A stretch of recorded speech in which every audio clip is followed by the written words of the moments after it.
అందరికీ శుభోదయం. నేను మీ Nagasuri Venkataramu. Welcome to my YouTube channel. ఈ రోజు మనం డిస్కస్ చేయబోయే topic very important and very crucial.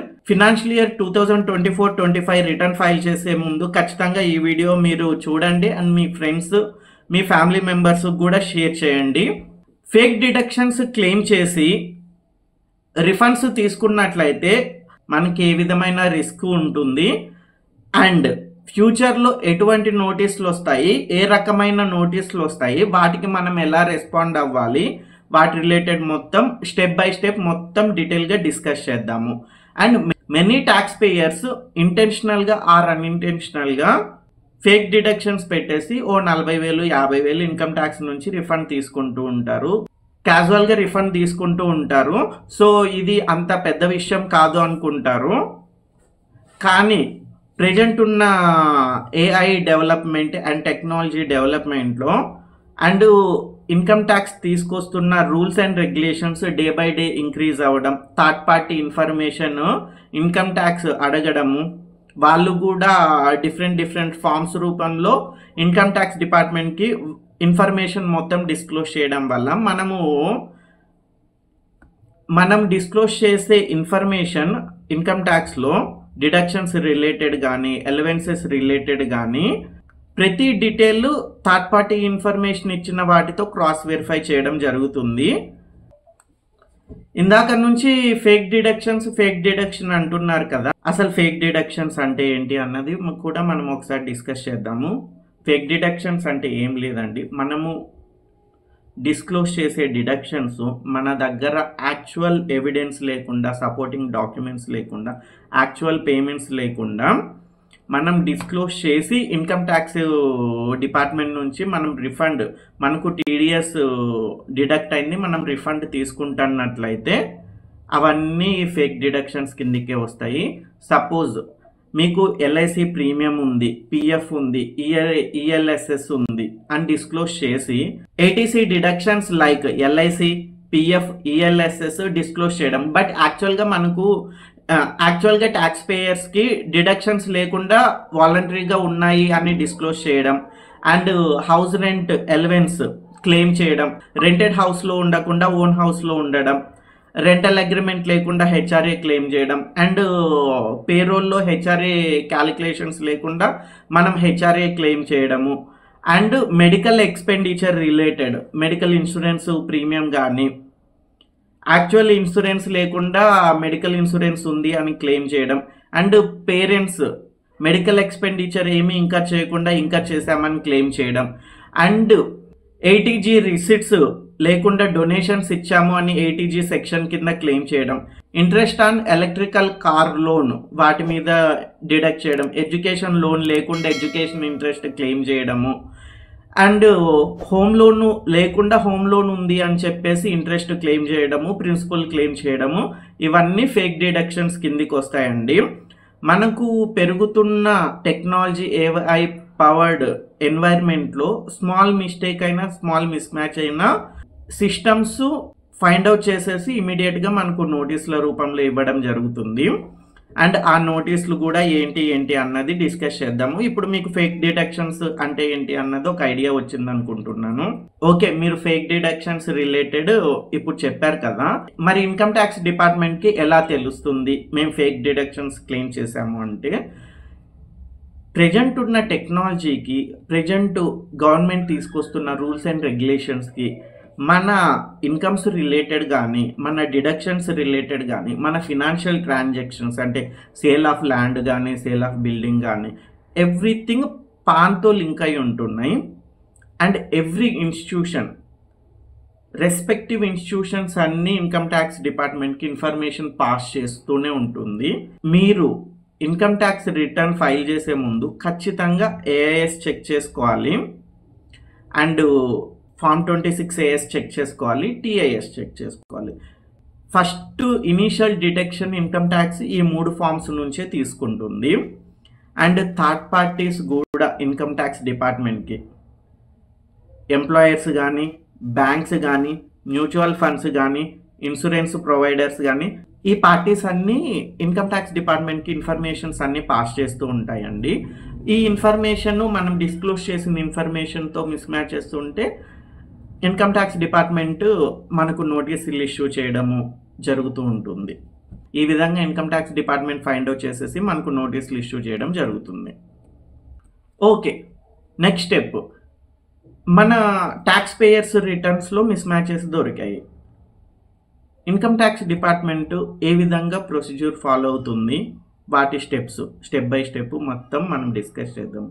First procedures, income tax వెరిఫికేషన్లో ఇనీషియల్ వెరిఫికేషన్లో సిపిసి సెంట్రల్ ప్రాసెసింగ్ సెంటర్ అని ఉంటుంది, వాళ్ళు ఇనీషియల్ వెరిఫికేషన్ చేస్తారు.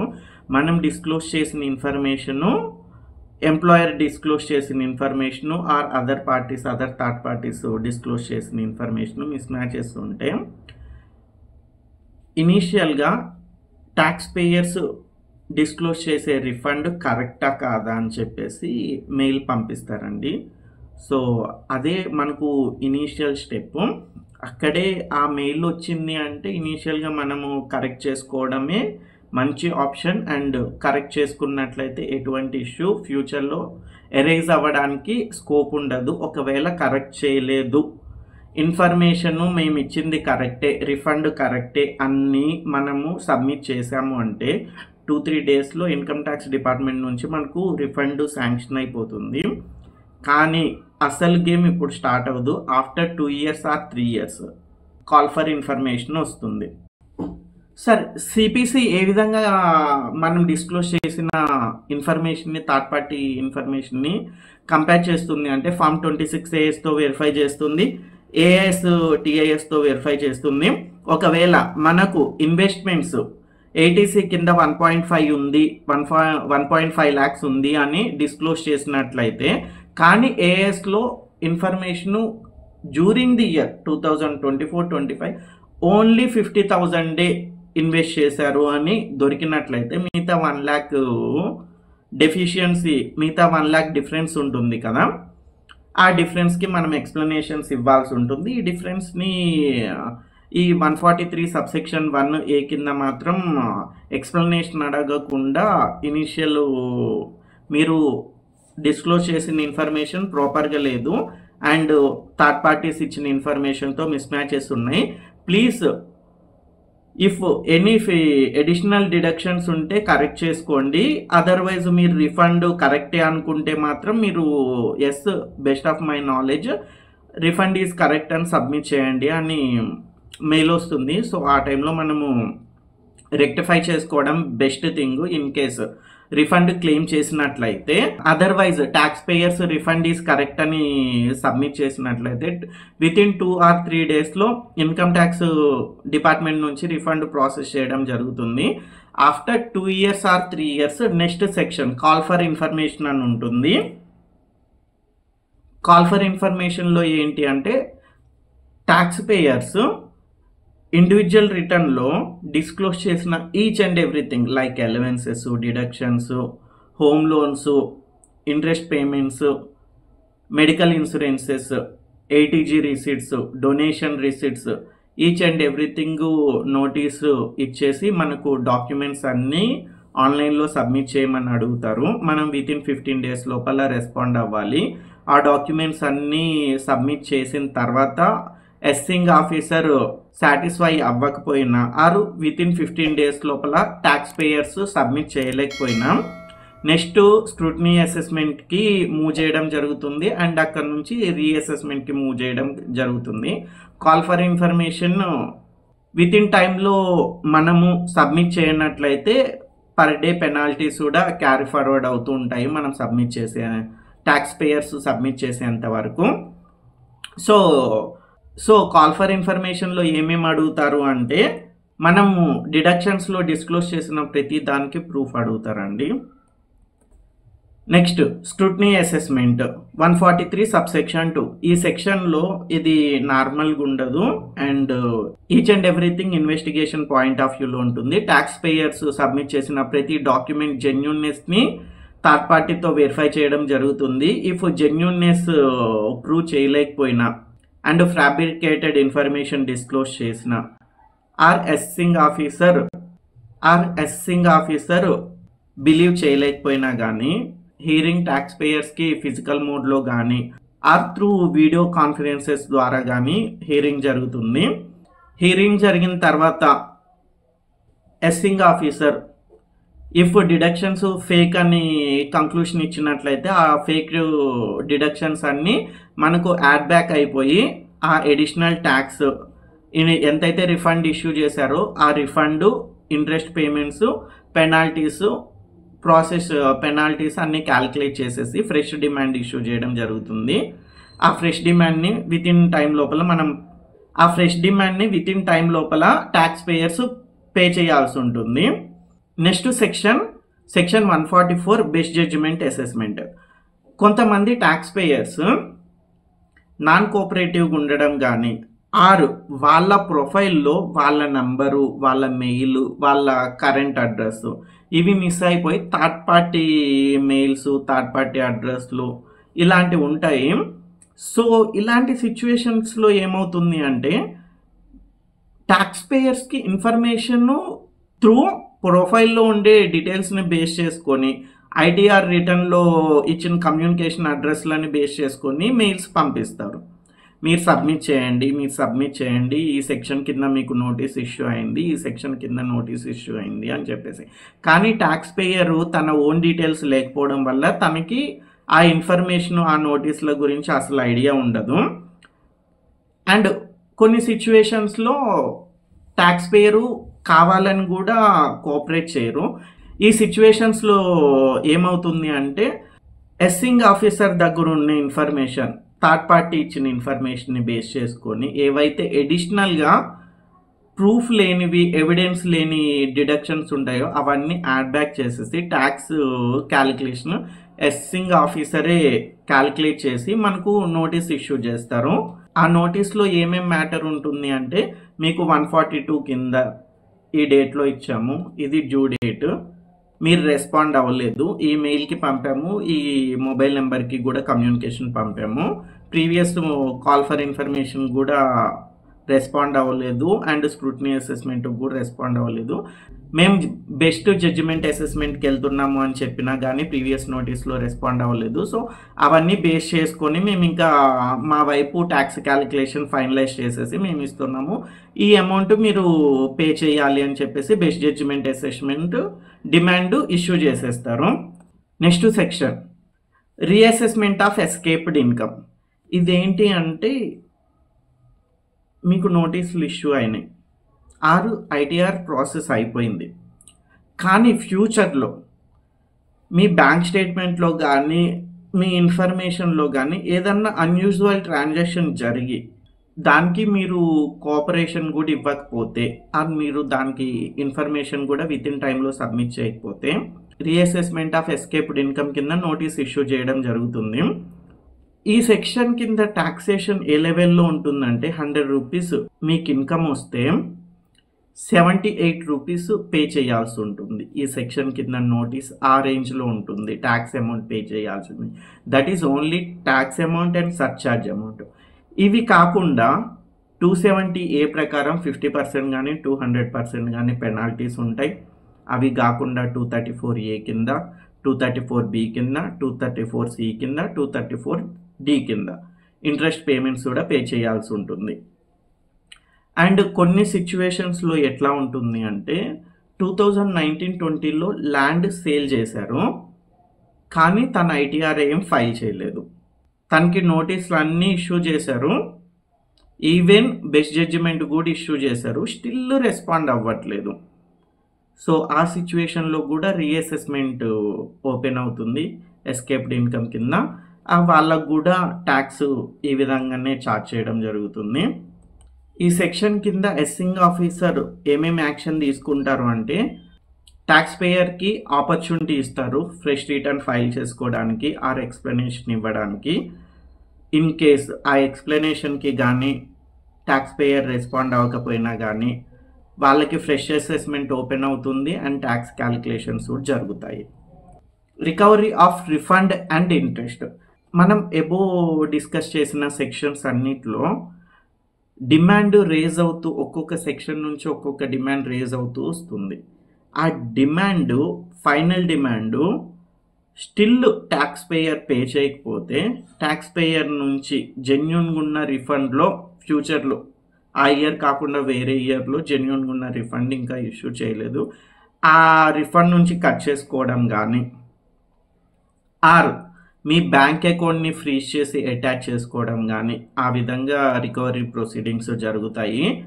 అండ్ ఎడిషనల్గా ఫేక్ డిడక్షన్స్ పెట్టి మనం ఫేక్ డిడక్షన్స్ పెట్టి ట్యాక్స్ పేయర్స్ రిఫండ్ తీసుకున్నట్లయితే సెక్షన్ 234D కింద 0.5% per month on refund sanction by department 0.5% interest pay చేయాల్సి ఉంటుంది. అది కాకుండా 270A కింద ఇన్ కేసు ఫేక్ డిడక్షన్స్ పెట్టేసి మనం ఇంటెన్షనల్గా రిఫండ్ క్లెయిమ్ చేస్తున్నట్లయితే 200% ట్యాక్స్ పేయర్స్కి పెనాల్టీ పడుతుంది.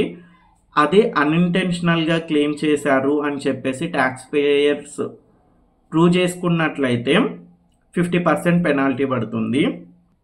సో ఈ సెక్షన్స్ అన్నీ విన్న తర్వాత ఒకవేళ మీరు 2024-25 రిటర్న్ ఫైల్ చేసిన తర్వాత మీరేమన్నా ఎర్రర్ చేసినట్లయితే or some amount additional deductions claim చేసుకున్నట్లయితే మీరు December 31, 2025 లోపల రివైజ్డ్ రిటర్న్ ఫైల్ చేసి ఆ ఎర్రర్ని ఆ ఎడిషనల్ డిడక్షన్ని రెక్టిఫై చేసుకోవచ్చు.